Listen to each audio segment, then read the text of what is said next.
من يهده الله فلا مضل له ومن يضلل فلا هادي له أشهد أن لا إله إلا الله وحده لا شريك له وأشهد أن نبينا محمدا عبده ورسوله لا نبي بعده اللهم صل وسلم على نبينا محمد وعلى آله وصحبه ومن اتبعهم بإحسان إلى يوم القيامة أما بعد فيا معشر المسلمين والمسلمات أوصيكم ونفسي بتقوى الله فقد فاز المتقون قال الله تعالى يا أيها الذين آمنوا اتقوا الله حق تقاته ولا تموتن إلا وأنتم مسلمون.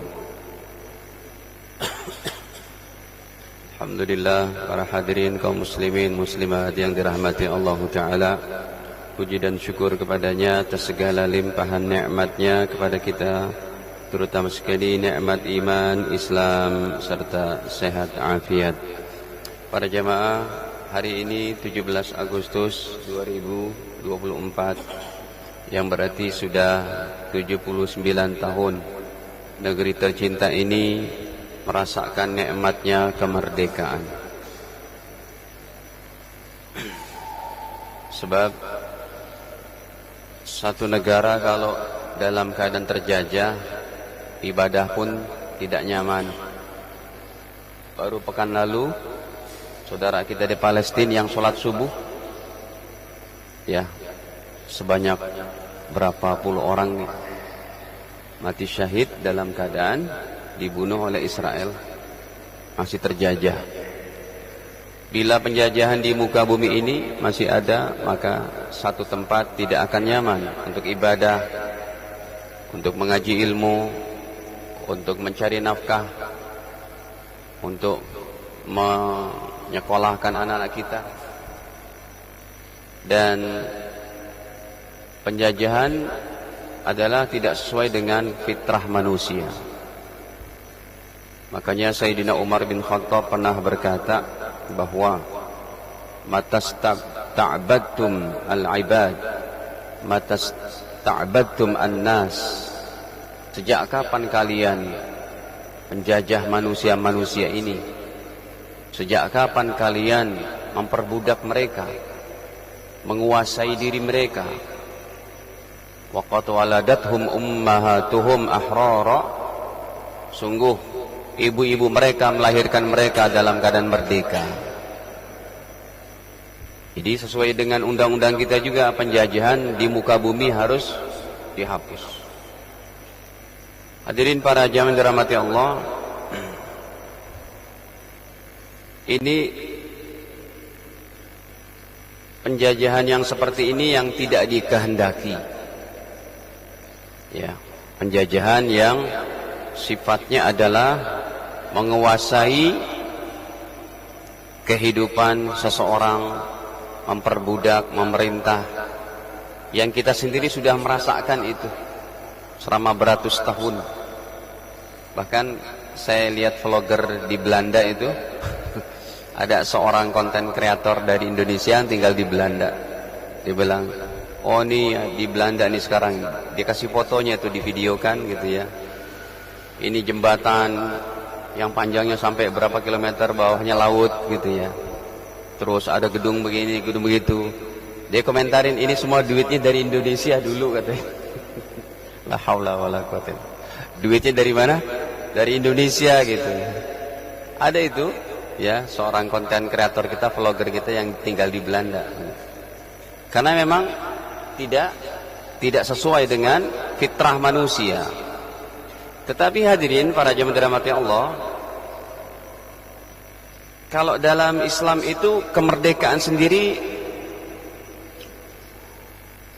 ya, dalam Islam kemerdekaan itu ataupun kemerdekaan itu ada dua sebenarnya.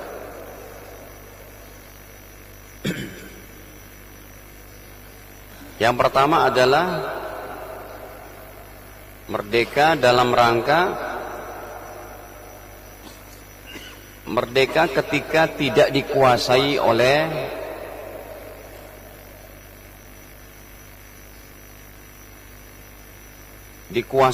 nafsu, yang nanti nafsu ini memerintahkan supaya menyembah kepada selain Allah.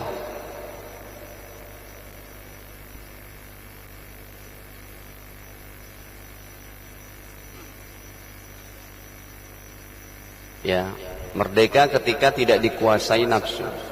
Yang nafsu ini nantinya nafsu memerintahkan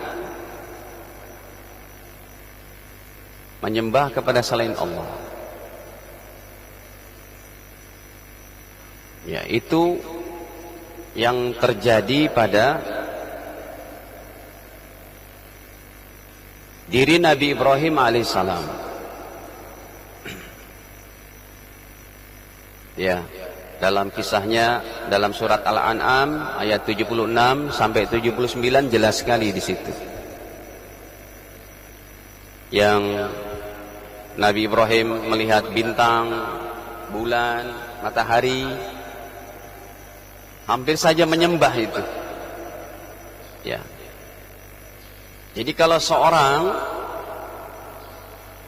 dalam hablum minallahnya ini, hubungan vertikal kita kepada Allah, masih menyembah selain Allah, itu belum merdeka. Karena penghambaan hanya milik Allah. Ini berarti kemerdekaan dalam arti bukan sosial, dalam arti spiritual. Orang-orang yang menyembah selain Allah belum merdeka, masih terkungkung dengan hawa nafsunya. Sebegitu hebatnya ulama kita menyimpulkan masalah ini. Tentunya kalau kemerdekaan secara spiritual ini lebih penting. Saudara kita di Palestina, mereka masih dijajah, belum merdeka. Mereka ada yang mati syahid, terbunuh, dianiaya. Surganya tinggi. Tapi kalau ada orang dia tidak merdeka dari segi spiritual, menyembah kepada selain Allah, wah, mati. Ini nerakanya selama-lamanya, hadirin. Ya.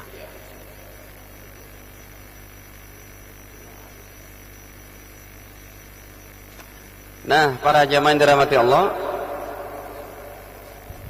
ya, contohnya ayatnya nih dalam surat Al-An'am 76 sampai 79 tadi. Oh, enggak bisa. Beda. Ini kalau dipencet gini jadi kecil dia.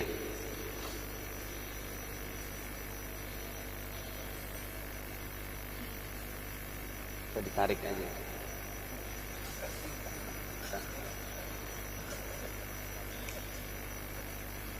Hadirin, ini makna kemerdekaan yang terpenting. Merdeka dari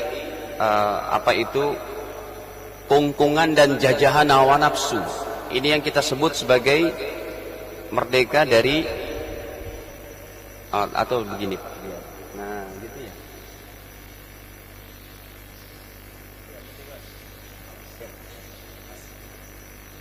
Gak apa-apa, hadirin. Susah-susah belajar, pahalanya makin besar. Ya. Jadi kalau boleh saya ulangi di sini, kemerdekaan ini merdeka secara spiritual ya, bukan secara sosial.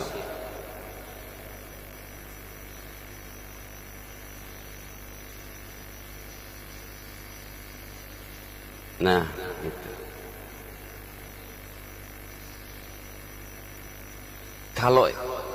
Kalau kemerdekaan dari nomor satu ini berarti masih banyak hamba Allah yang belum merdeka karena masih menyembah dewa, patung, Tuhan yang tidak berhak disembah. Ya. Apalagi orang-orang ateisnya yang mereka selalu mengikut hawa nafsunya. Nah, hadirin, ketika pasukan Rib'i ibnu Amir ya bertemu dengan pembesar daripada orang Farsi yaitu Rustum, ini dicatat dalam sejarah. Bahkan ada ditulis oleh Maulana Yusuf Al-Kandahlawi, putra daripada Maulana Ilyas rahimahullah Al-Kandahlawi, muassis daripada Jamaah Tabligh. Ini kitabnya diabadikan oleh para ulama ini. Nih kitabnya ini. Ini kitab Hayatus Sahabah. Ya. Yang beliau sendiri ketika ditanya itu oleh Raja Rustum, beliau menjawab, Allahu ibta'asana.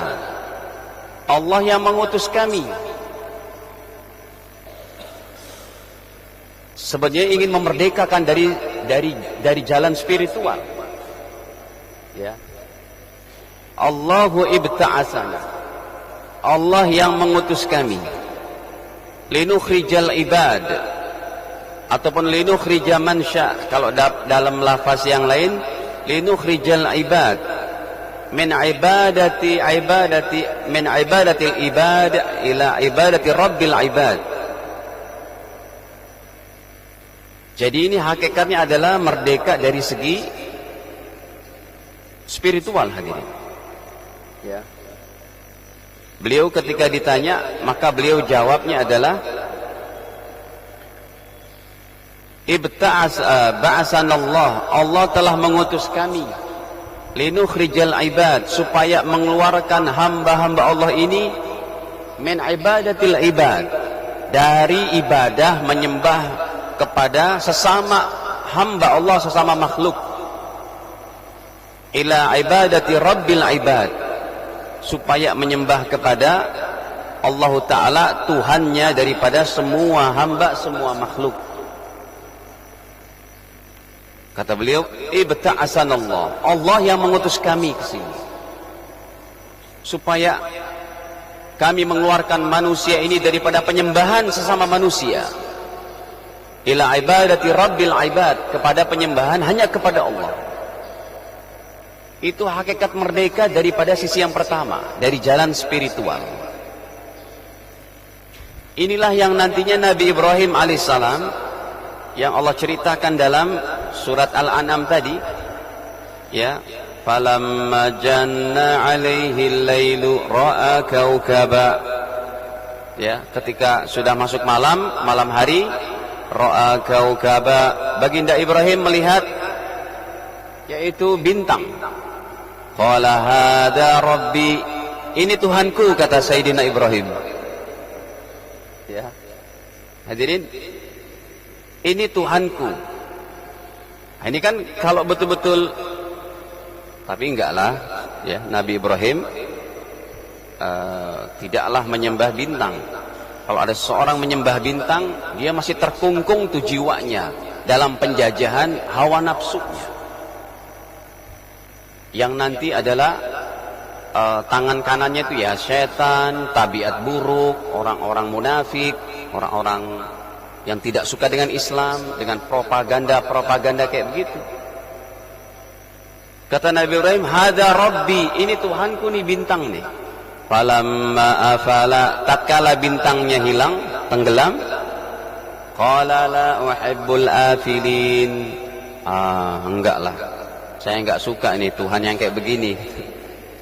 Kemudian ya, beliau melihat lagi, falamma ra'al qamara bazighan qala hadza rabbi, tatkala beliau melihat bulan, ya, tampak bulan saat itu, hadza rabbi, ini adalah Tuhanku.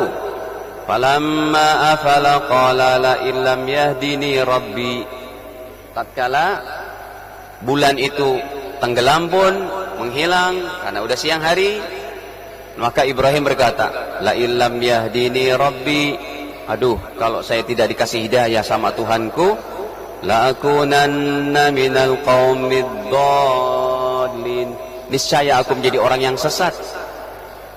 Keesokan harinya beliau melihat lagi, falamma ra'a syamsa, tatkala beliau melihat matahari, ini matahari lebih besar lagi, ya, bazighatan qala hadza rabbi hadza akbar, Ini matahari lebih besar, kata beliau. Falamma afalat, tatkala mataharinya tenggelam, maka Nabi Ibrahim berkata, qala ya qaumi inni bari'um mimma tusyrikun. Wahai kaumku, saya terbebas dari kalian apa yang kalian menyekutukan Allah dengan Tuhan yang lain. Ini kebebasan daripada kemerdekaan daripada spiritual. Tidak terkungkung dengan ketuhanan selain kepada Allah. Dan ini saya rasa lebih penting, Pak. Kenapa? Begini analoginya kan. Ketika satu negara dia dalam keadaan dijajah kayak Palestina gitu ya. Tapi ketika dia beriman, dia mati pun mati syahid, tetap surga itu. Tapi ada orang di negeri merdeka yang dia tidak menyembah Allah, itu hakikat terjajah.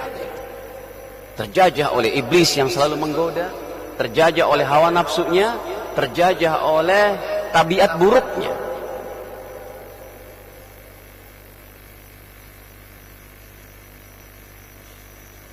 Kalau syaitan ataupun iblis itu ya, ya'murukum bisu wal fahsya, memerintahkan kita kepada perbuatan yang buruk. Kalau hawa nafsu dalam surat Yusufnya, innan nafsa la'ammaratum bisu, hawa nafsu senantiasa memerintahkan juga perkara buruk. Sedangkan tabiat buruk seorang manusia yang selalu nempel pada diri kita, 24 jam tuh tabiat buruk nempel, Pak. Ya, kalau nggak dilawan, Allah katakan dalam Al-Quran bahwa ya, manusia itu idza massahu syarru jazua wa idza massahul khairu manu'a. Kalau dia dapat musibah mengeluh, kalau dapat kenikmatan dia sangat pelit. Beginilah daripada tabiat buruk manusia. Jadi ini hakikat kemerdekaan yang pertama ini lebih penting. Karena dia masih terkungkung dengan, masih terjajah oleh hawa nafsunya tadi. Dan kemerdekaan dari yang nomor pertama ini dari segi spiritual berarti jenis-jenisnya itu ya pastilah seperti yang pertama adalah kekafiran. Ya, ini mah enggak. Yang berbahayanya kalau dia masih terjajah seperti ini, dia tidak akan mendapat ampunan Allah kan. Seperti yang Allah firmankan dalam Ali Imran 91. Innalladzina kafaru, sesungguhnya orang-orang kafir, wa matu wa hum kufar, yang dia mati dalam keadaan kafir, falan yuqbala min ahadihim mil'ul ardi dhahaba, sumpamanya dia punya kekayaan emas sepenuh bumi. Ya, kata Allah, kalau dia mau tebus dosa-dosanya, tidak akan aku terima. Ulaika lahum adzabun alim, bagi mereka siksa yang teramat pedih. Wa ma lahum min nasirin, dan tidak ada satu orang penolong pun. Ini belum merdeka dari segi spiritual karena dia tidak beriman kepada Allah. Yang kedua, oh rupanya pembahasan kemerdekaan sebegitunya ya Pak. Iya, ini dari segi spiritualnya. Orang yang tidak menyembah Allah Ta'ala berarti dia masih dijajah oleh hawa nafsunya, oleh yang lain-lainnya seperti yang sudah saya katakan tadi. Yang kedua hadirin, ya, yang kedua apabila orang ini dalam keadaan musyrik. Kalau kafir tadi adalah dia tidak menyembah Allah. Kalau musyrik dia menyekutukan Allah. Ini pun Allah katakan dalam An-Nisa 48. Innallaha la yaghfiru an yushraka bihi wa yaghfiru ma duna dzalika liman yasha. Sesungguhnya Allah tidak akan mengampuni dosa yang namanya kesyirikan. Belum merdeka. Ya. Wa yaghfiru ma duna dzalika liman yasha, dan Allah mengampuni dosa selain itu. Yang ketiga, apalagi yang ketiga, sudah diberikan nikmat terbaik oleh Allah ya, untuk tidak terjajah oleh nafsu, syaitan dan tabiat buruknya, malah dia milih murtad. Inilah hakikat daripada kemerdekaan spiritualnya. Allah katakan, hadirin, orang-orang seperti ini amalnya habis. Ya. Dalam Al-Baqarah 217 contohnya, kita ambil dari ayat pertengahannya saja. Wa may yartadid minkum an dinihi, siapa yang murtad dari Islam, fayamut wa huwa kafir, kalau mati itu matinya dalam keadaan kafir, kata Allah.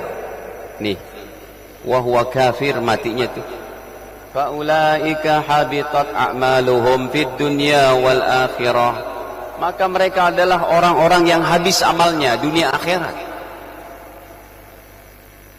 Ya, wa ulaika ashabun nari hum fiha khalidun, kekal di dalamnya. Yang keempat, hadirin, terakhir adalah yaitu orang yang belum merdeka dari segi spiritual, yang masih dijajah oleh syaitan, nafsu serta tabiat buruknya, yaitu munafik. Bahkan kalau ini bukan cuma dia terjajah oleh 3 macam tadi, bahkan dengan bantuan 3 macam tadi ini, syaitan, hawa nafsu, iblis, tabiat buruk, justru dia menyerang orang Islam. Jadilah orang munafik ini. Yang ini lebih berat. 145. Innal munafiqina fid darkil asfali minan nar walan tajida lahum nasira. Sesungguhnya orang-orang munafik ini berada pada neraka yang paling bawah. Udah di dunianya terjajah oleh 3 macam tadi, di akhiratnya nerakanya paling bawah. Ya, innal munafiqina fid darkil asfali minan nar. Orang-orang munafik berada pada neraka paling bawah. Walan tajida lahum nasira, tidak akan ada lagi. Makanya kemerdekaan yang hakiki nanti kita dapatkan, alhamdulillah nih, kita sudah merdeka dari segi spiritual. Tapi ini harus dipertahankan supaya nanti kalau udah sampai di surga udah bebas gitu. Ya. Kemerdekaan yang hakiki. Tetap sih kita menghamba kepada Allah, cuma sudah tidak ada perintah lagi. Nggak ada sholat, nggak ada puasa, nggak ada zakat. Baik. Yang kedua, hadirin, kemerdekaan dari sisi sosial ini sekarang. Nah, kalau yang dari sosial ya itu, kita merdeka diumumkan tanggal 17 Agustus 1945. Kalau hijriahnya itu 9 Ramadan, Pak. Ya. Hijriahnya itu bulan Ramadan itu. Diumumkannya kemerdekaan Indonesia. Yang Pak Soekarno minta pendapat dari Habib Ali Kuitang Al-Habsyi. Ya, diumumkanlah itu. Rumah yang dipakai pun rumah daripada pengusaha Arab di Pegangsaan Timur 56. Rumahnya Pak Syekh Umar Martak dari marga bukan habaib sih, dari marga masyaikh begitu ya. Nah, ini yang kedua, hadirin, kemerdekaan dari segi secara sosial. Ini pun Allah ceritakan dalam Al-Qur'annya. Kisah tentang Nabi Musa yang Allah firmankan, ya banyak sih memang kisahnya ya. Yang Allah firmankan di dalam surat Ibrahim ayat ke-6 ini. Ini secara sosial, Nabi Musa ingin melepaskan kaumnya Bani Israel dari kungkungan penjajahan rezim yang sangat zolim saat itu. Siapa? Fir'aun. Antum mengerti bahasa Indonesia? Oh, makanya ngangguk gitu. Sudah lama di Indonesia. Dari mana? Wajahnya wajah Arab nih. Yaman atau? Antum dari Mekah? Saudi? Masya Allah. Taskun huna? Di Greenwich? Kif. Baik. Masya Allah. Karena lain kan Pak, beliau ganteng, antum enggak ini. Beda gitu. Katanya dari Mekah beliau, Masya Allah. Nah hadirin, Allah juga ceritakan tuh kemerdekaan dari segi sosial. Ini kan kungkungan penjajahan Fir'aun Pak. Bukan cuma otoriter dan sombong Fir'aun ini. Bukan cuma zolim kayak begitu, tapi ngaku sebagai ana rabbukumul a'la. Aku Tuhanmu, ya Allah ya Rabbi. Makanya dipakai logika aja oleh Nabi Musa.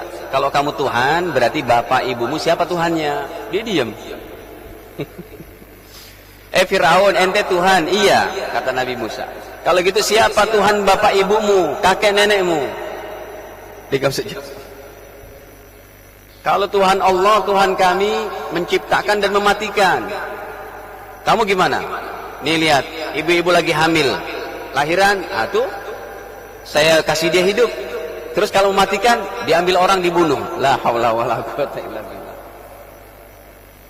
Jadi ini kisah Ibrahim, surat Ibrahim ayat ke-6 tentang menceritakan tentang penjajahan dari segi sosial, bukan spiritual. Dari segi kehidupan.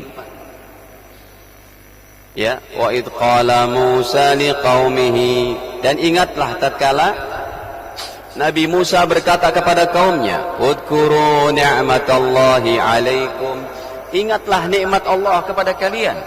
Id anjakum min ali Fir'aun, ketika Allah selamatkan kalian daripada Fir'aun dan bala tentaranya. Yasumunakum su'al azab, yang mereka menyiksa dengan siksaan yang sangat pedih. Bayangin tuh Pak, bayi aja dibunuh sampai 70 ribuan dalam sejarahnya itu. Zolimnya bukan main tuh. Ya, sampai dalam surat Wan Nazi'at ataupun Abasa wa Tawalla, Allah sebutkan dia ngaku sebagai ana rabbukumul a'la. La haula wala quwwata illa billah. Makanya Nabi Musa ya, yang dicurigai oleh Fir'aun sebagai penghancur daripada kekuasaan dan kerajaannya itu pernah difilingi Pak, feelingnya Fir'aun itu, ini kayaknya bayi ini yang nantinya akan menghancurkan kerajaanku. Karena kan dia tinggal di istana. Ketika sang ibu ketakutan karena tahun genap ya, tahun genap bayi laki yang lahir di Mesir ya, itu wajib tahun genap dibiarkan, tahun ganjil dibunuh. Kenapa? Karena tadinya itu Fir'aun membunuh bayi-bayi itu setelah dia bermimpi akan ada satu bayi lahir yang akan menghancurkan kerajaannya. Akhirnya dibunuh semua bayi itu. Tapi kata para penasehat Fir'aun, wahai Tuan Fir'aun, seumpamanya anak laki-laki Bani Israel dibunuh semua, ini nggak ada yang bekerja nanti di pertambangan kita, di perikanan kita, di persawahan kita, di perkebunannya nggak ada yang lagi untuk bekerja itu. Terus kata Fir'aun, kalau gitu gimana? Ya udah, kita buat aja ketentuannya. Tahun genap bayi yang lahir dibiarkan, tahun ganjil bayi yang lahir dibunuh. Makanya Nabi Musa lahir tahun ganjil, itu dikejar-kejar, ibunya takut, diletakkanlah di mana? Di Sungai Nil. Sedangkan Nabi Harun, juru bicaranya, lahirnya tahun genap. Selamat Nabi Harun. Sepupunya itu Nabi Harun, ya, beliaulah yang menjadi jubirnya Nabi Musa. Karena Nabi Musa lidahnya itu makan api. Kata Fir'aun, ini bayi ini kalau saya sediakan yang ini susu, yang ini api, kalau diambil susu benerlah ini bayi ini harus dibunuh. Jadi ketika Nabi Musa akan mengambil susu gitu ya, malaikat Jibril halau tangannya, lalu diambillah api dimakan. Dari situlah Nabi Musa cadel Pak. Makanya Nabi Harun dijadikan sebagai juru bicaranya itu. Jadi sebenarnya Nabi Musa udah mau ngambil susu tuh ketika disediakan oleh Fir'aun. Kalau dia ngambil susu saja, saya bunuh dia. Tapi Allah Maha Kuasa dengan kudratnya maka yang diambil adalah api yang dimakan. Nah hadirin, mereka membunuh dengan kejamnya. Wa yudzabbihuna abna'akum, menyembelih putra-putra kalian. Wa yastahyuna nisa'akum, kalau wanita nggak apa-apa dibiarin tuh. Ya, wa fi dzalika bala'um mir rabbikum 'adzim. Di sini memang ada cobaan dari Allah yang teramat besar. Jadi hadirin para jamaah dirahmati Allah, ya, ini azimnya yang amat besar ini, kembalinya kepada bala, ya, bukan kepada Rabb. Jadi di sini ayat ini menyatakan bahwa Nabi Musa berusaha untuk memerdekakan secara kehidupan sosial. Jadi penting memang, ya, spiritual lebih penting, kehidupan sosial juga penting. Yang nantinya dengan kisahnya akhirnya Fir'aun ditenggelamkan di Lautan Merah. Ya, sekalipun dia udah bertobat, sekalipun Fir'aun udah bertobat, tetap nggak diterima oleh Allah, karena nyawa udah sampai mana? Tenggorokannya. Bahkan Fir'aun pernah berkata tuh, ya, annahu la ilaha illalladzi amanat bihi banu Israel wa ana minal muslimin. Dia ngaku orang Islam, tapi udah mau mati. Ada dalam surat Yunus Allah ceritakan juga. Surat ke-10 hadirin ayat 90. Ini kisah taubatnya Fir'aun, tetapi ketika nyawa udah sampai kerongkongan, nggak diterima. Bahkan dia berkata tuh, amantu, saya beriman ya Allah, annahu la ilaha illalladzi amanat bihi banu Israel wa ana minal muslimin.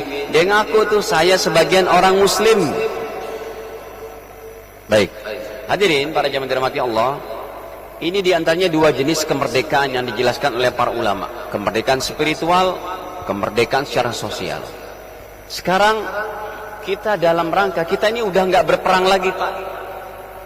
Kalau zaman dulu para pahlawan kita, Masya Allah, nggak tahu mau makan apa besoknya, mau mati di mana, mau tinggal di mana, nggak tahu. Anak istrinya gimana nggak tahu. Yang penting negeri kita merdeka. Makanya ini kalau nggak diluruskan oleh para ulama, tidak dibimbing, akhirnya yang ada adalah memperingati kemerdekaan hanya dengan joget-joget. Itu bukan bawa berkah namanya itu. Minum-minuman. Yang terbaik itu Pak, mengadakan peringatan 17 Agustus selain upacara negara, ada tausiah seperti ini, ada dzikiran. Cuma kalau orang-orang salafi itu terlalunya begini, sampai peringatan kemerdekaan pun mereka bilang bid'ah itu Pak. Peringatan kemerdekaan dibilang bid'ah, bayangin itu. Sampai guru besar mereka yang di Mekah, di Madinah, Syekh Shalih Utsaimin pun katakan nggak ada tuh peringatan kayak gitu. Murid-murid mereka pun yang di sini pun begitu. Saya bilang, nih orang di mana rasa nasionalismenya ya Pak? Memahami daripada agama secara kaku gitu. Ada di YouTube-nya banyak itu. Peringatan cuma 2 saja, hari raya cuma 2, Idul Fitri, Idul Adha. La haula wala quwata illa billah. Ini bagusnya orang-orang kayak begini di apain ya Pak? Mengatakan kemerdekaan bid'ah. Bisa saya bawakan videonya sekarang kalau antum mau buktinya. Kita ini dalam memperingati kayak gini tujuannya bersyukur. Ada hadisnya Ustadz, Nabi memperingati, ada. Ini karena sempit pemahamannya, ini ngajinya sempit. Ini lihat hadirin, hadis Sahih Bukhari. Nabi memperingati yaitu selamatnya Nabi Musa tadi, dalam rangka memerdekakan Bani Israel. Nabi Musa diselamatin, ya. Lalu Rasul melihat orang-orang Yahudi pada berpuasa. Coba saya buka nih hadisnya. Hadirin, kata Nabi SAW ketika Nabi berada di Madinah, nih nomor 1900 hadirin, Sahih riwayat Imam Bukhari. Nabi aja memperingati kejadian selamatnya Fir'aun, mensyukuri. Kita ini 17 Agustus dalam rangka mensyukuri, ya. Saya lihat di beberapa tempat ada yang mengadakan apa itu dzikiran lalu berdoa bersama, ya. Kemudian juga ada tausiah dalam rangka peringatan. Itu bagus, mengingatkan umat Islam supaya dalam rangka memperingati ini jangan membawa murka Allah. Hadirin, Nabi sampai di kota Madinah, beliau melihat orang Yahudi puasa tanggal 10 Muharram, Asyura. Akhirnya Nabi bertanya, "Ma hadza?" Yahudi, ini puasa apa? Kata mereka, kami berpuasa untuk memperingati, mensyukuri Nabi Musa selamat dari kejaran Fir'aun. Dari situ Nabi bersabda, "Fa'ana," saya, kata Rasul, "ana ahaqqu bi Musa minkum." Saya lebih berhak untuk memperingati masalah ini, mensyukuri ini daripada kalian semua. Saya lebih berhak berpuasa. Makanya Rasul mensyukurinya dengan cara berpuasa. Kata Imam Sayuti rahimahullah, seorang ulama yang paling produktif dalam menghasilkan karya tulis. Karya tulis itu sampai 600 judul. Saya nulis baru berapa buku aja udah hilang ide, Pak. Idenya hilang gitu. Ya. Beliau nulis sampai 600 buku itu. Ulama-ulama jarang yang punya karya tulis seperti itu. Imam Sayuti berkata bahwa boleh mensyukuri nikmat itu, memperingatinya dengan cara apa? Berpuasa sunnah, dengan cara bersedekah, dengan cara memberi kepada anak yatim, dengan cara duduk dalam kajian, ikut tausiah, begitu. Peringatan dibilang bid'ah, ini aneh banget. Giliran negara Saudi aja diperingatin nggak apa-apa tuh, Syekh. Ada peringatan Saudi, hari jadi Saudi. Kita nggak begitu ya, hadirin. Baik. Nah, para jamaah dirahmati Allah, sekarang pembahasan kita mau isi kemerdekaannya dengan apa sekarang? Udah nih, kemerdekaan secara sosial. Sekarang mengisi kemerdekaan yang pastinya hadirin ini terpentingnya nih. Ya. Seperti apa kita mengisi kemerdekaan? Satu, hadirin. Takwa dengan sebenar-benarnya. Ya, beriman dan beramal soleh secara istiqomah untuk menghasilkan takwa.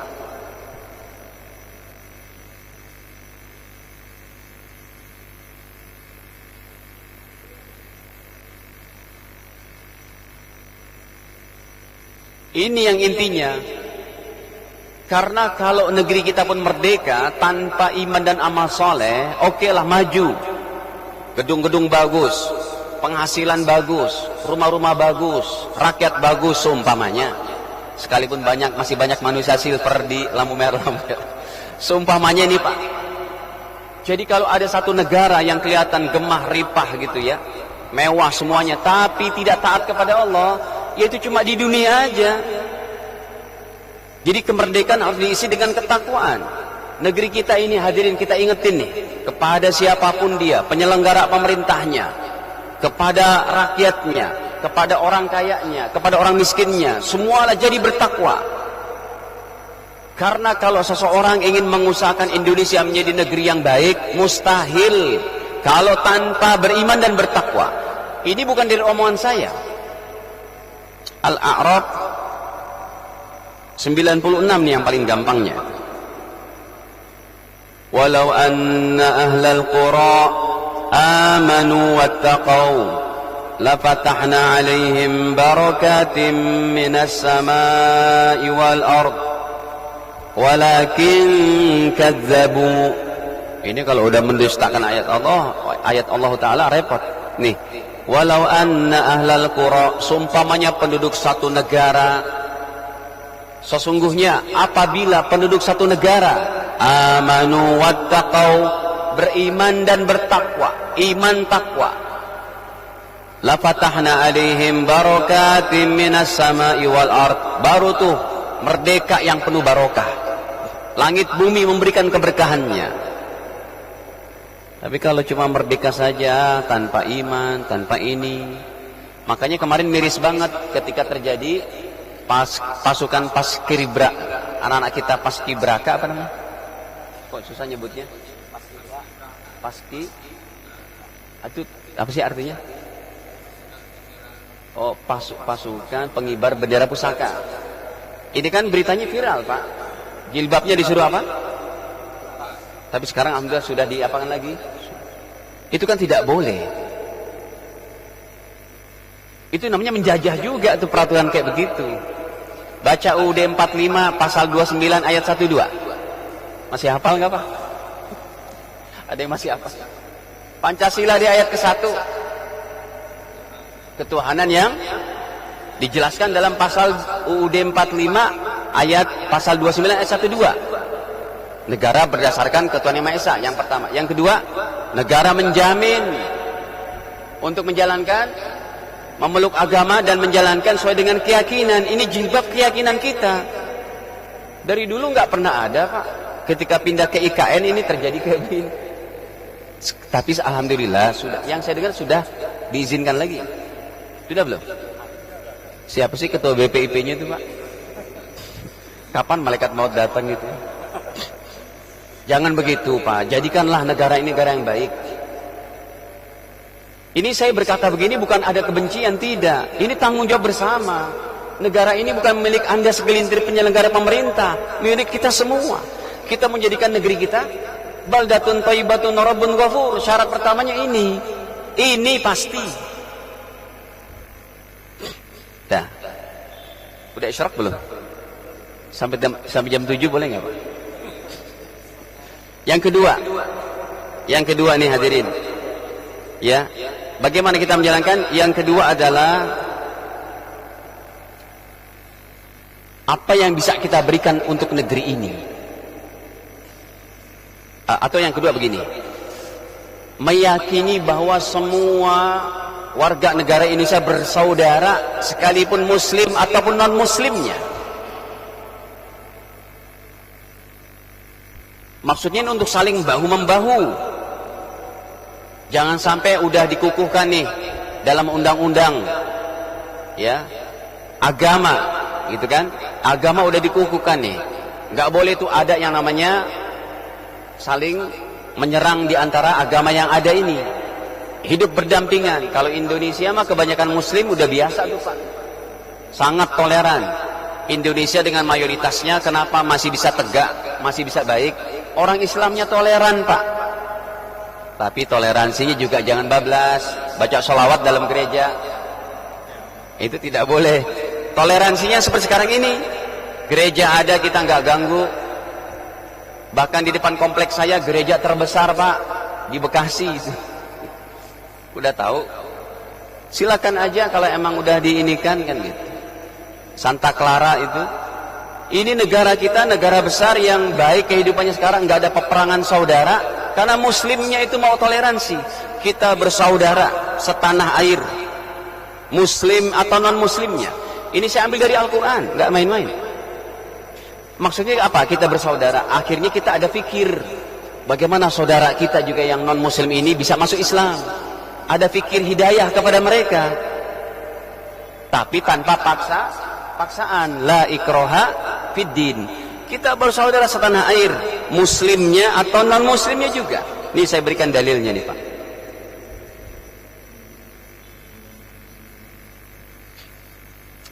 Kita buka semuanya surat Al-A'raf lagi. Tadi Al-A'raf 96, sekarang kita buka Al-A'raf 75 65 73 sama 85. Allah mengutus kepada kaum Ad, Nabi Hud. Kaum Ad orang kafir, tapi Allah sebutkan dalam ayatnya akhahum, saudara mereka. Allah persaudarakan Nabi Hud yang Islam, Muslim dengan kaumnya yang kafir, tapi Allah sebut saudara.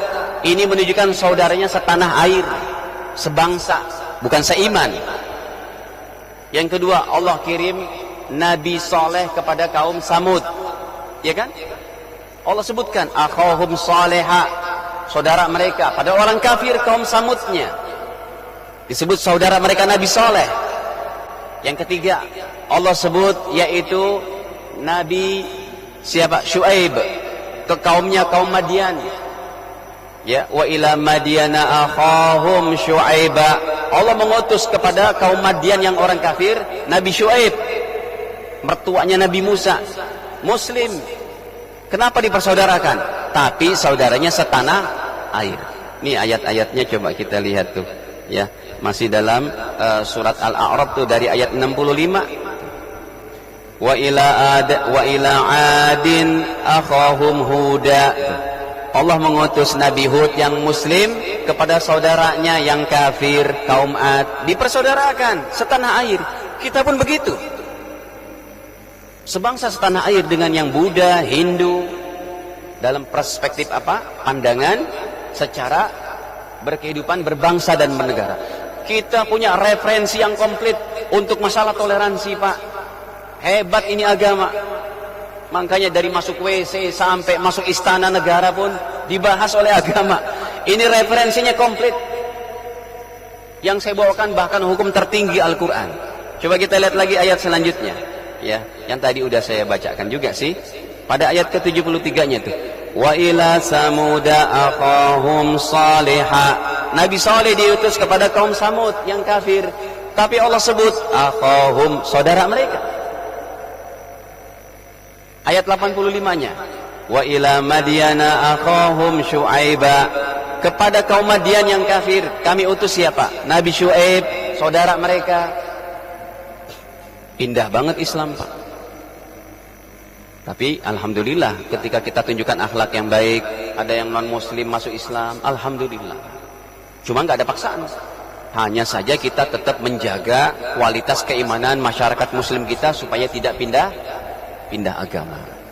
Nah, hadirin, yang terakhir yaitu dalam rangka kemerdekaan ini, yang terbaiknya di antara kita adalah yang paling banyak memberikan manfaat.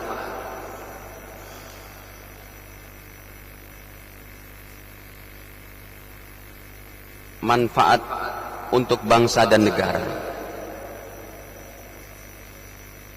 Khairun nas anfa'uhum linnas. Sebaik-baik orang adalah yang banyak memberikan manfaat kepada orang lain. Indah banget membahas kemerdekaan dari perspektif Islam, dari masalah tauhidnya sampai masalah sosial bermasyarakat ada semua. Semoga Allah Ta'ala mudahkan kita hadirin, ya, untuk mengamalkan ini. Dan ingat, untuk memperingati dan mensyukuri kemerdekaan ini jangan dengan perkara-perkara yang membawa murka Allah Ta'ala. Kalau perkara-perkara yang mubah masih boleh lah, masih boleh, kayak makan kerupuk. Tapi makan kerupuknya diri ya Pak, ya masih boleh lah, itu bukan makanan besar gitu ya. Ataupun itu perlombaan-perlombaan yang hukumnya mubah masih boleh. Ada nggak perlombaan yang haram, Pak? Ada. Kalau duitnya diambil dari 10 orang, 10 orangnya juga ikut perlombaan, itu haram. Itu judi namanya. Jadi ingat, yang mau mengadakan perlombaan cari dana dari sponsor. Ya, ini kita ada berapa orang di masjid, kita kumpul-kumpul, kita yang ngumpul duit, kita yang melombakan juga, itu haram, itu judi namanya. Saya main bola bulu badminton nih sama Pak Inek. Pak Inek, kalau saya menang dapat Pocari Sweat dari antum. Kalau antum menang saya kasih Pocari Sweat, itu judi. Jadi kalau mau berlomba cari sponsor. Caranya apa? Warga ya gampang lah, warga carilah siapa Pak yang menjadi sponsor nih, silakan, nanti baru dipertandingkan. Ya, cukup ya hadirin.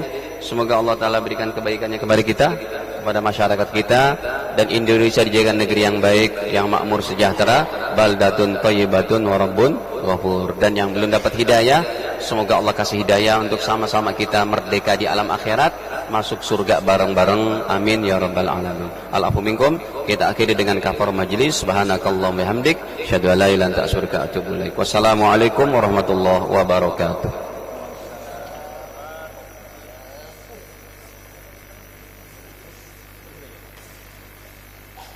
Kalau Mbak Jogja nggak boleh.